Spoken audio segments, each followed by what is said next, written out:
তো হ্যালো বন্ধুরা, সবাইকে স্বাগত জানাই নতুন একটা ভিডিওতে আবার। তো আজকে আমি চলে এসেছি আমাদের শীতলা মন্দিরে, যেখানে আপনাদের আগের দিন বলা হয়েছিল যে পূজা শুরু হবে 1 তারিখ থেকে। তো 1 তারিখের আগের দিনের ঘটনা এটা। তো আমরা চলে এসেছি এখন শীতলা মন্দিরে। এখানে সব আয়োজন করা মোটামুটি কমপ্লিটের পথে। তো আপনারা দেখতে পাচ্ছেন এখানে খুব সুন্দর করে উপরটা সাজানো হয়েছে, এই চেয়ার পাতি সব কিছু রাখা। এখানে আমাদের গোলুও চলে এসেছে। তো এইদিকে এই ভাই চলে আসলো, দাদা টনিক নাম, ও ফুলের কাজটা করে। তো এই ফুল টুল দিয়ে মন্দিরটাকে পুরো সুন্দর করে সাজানো হবে। তো আপনারা নেক্সট ব্লগে অবশ্যই দেখতে পারবেন। তো এখানে সবাই এখানে সাহায্য করে যাতে পূজাটা যাতে ভালো মতন করা হয়। এই টনিক চলে আসলো আমাদের, ভালো নাম ওর আশিস। তো ফুলের কাজ করে বানাহাটে আশিস। তো এই ফুল রেখে গেল, কালকে এগুলো সব সুন্দর করে সাজানো হবে। তো এই মন্দিরটা এখানে সুন্দর করে একদম মন মতো সুন্দর করে এটা সাজানো হবে। তো আপনারা দেখতে পাচ্ছেন উপরে কাজ, এখানে কাকিরা সব সবজি কাটছে, অনেক সবজি। কালকের দিন যে পরিমাণে ভিড় হবে, তো আপনারা যদি কেউ আসতে চান অবশ্যই দেখতে পারবেন। প্রচুর পরিমাণে ভিড় হয়, প্রচুর পরিমাণে। মানে এখানে বারোয়ারি খিচুড়ি থেকে শুরু করে ভোগের খিচুড়ি, সব ধরনের খিচুড়ি হয়। তো এই মন্দিরটাও খুব সুন্দর করে সাজানো হবে। তো এখানে ধোয়া মোছা করা হচ্ছে। মায়ের মন্দির, শীতলা মায়ের মন্দির, রাধাকৃষ্ণ মায়ের মন্দির, সব মন্দির এখানে ধোয়া মোছা করা হচ্ছে। তো এখানে সব কাকিরা মিলে প্লাস আমার মা মিলে, মানে অনেকজন, মিনিমাম 15-16 জনের উপরে এখানে সবজি কাটছে। তো এই আপনারা দেখতে পাচ্ছেন এখন যে শীতলা মায়ের মন্দির পরিষ্কার করা হচ্ছে।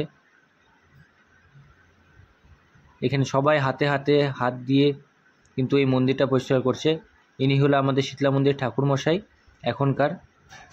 খুব সুন্দর মানুষ, খুব ভালো মানুষ। তো দেখুন কতজন মিলে সবজি কাটছে, নানা ধরনের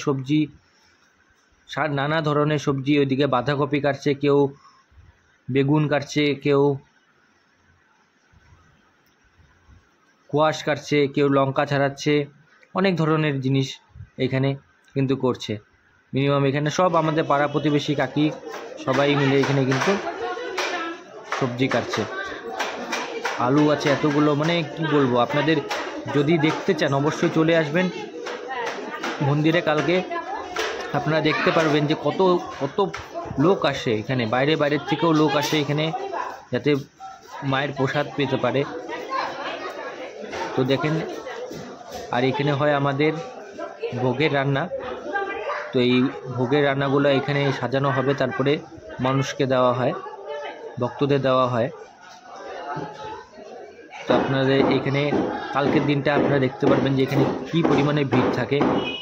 তো এক্সস্ট ফ্যানটা লাগানো হচ্ছে যাতে যখন এখানে ভোগের খিচুড়ি রান্না করা হবে, যখন খিচুড়ি রান্না করা হয় যাতে ভালো মতন কোনো অসুবিধা না হয়, তার জন্য এক্সস্ট ফ্যানটা লাগানো হচ্ছে।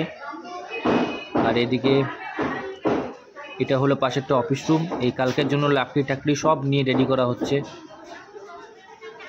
এই যে এখানে দেখুন কতজন কাকি মা সবাই মিলে এখানে এই বাঁধাকপি এখানে কাটা শেষ অলরেডি।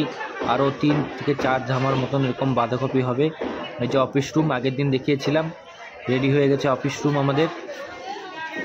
আর এই যে আজকে আমাদের খালি এই সবজি কাটাকাটি নিয়েই চলবে সারা রাত। তারপরে কালকের থেকে আপনারা দেখতে পারবেন যে কীরকম করে আমাদের পূজা পার্বণ করা হয়। যতটুকুন পারবো আপনাদের সামনে তুলে ধরার চেষ্টা করব। দেখুন মূলো কাটছে, কেউ বাঁধাকপি কাটছে। এদিকে মন্দিরটাকে খুব সুন্দর করে সাজানো হয়েছে লাইটিং দিয়ে, কেউ আবার এখানে লঙ্কা ছাড়াচ্ছে।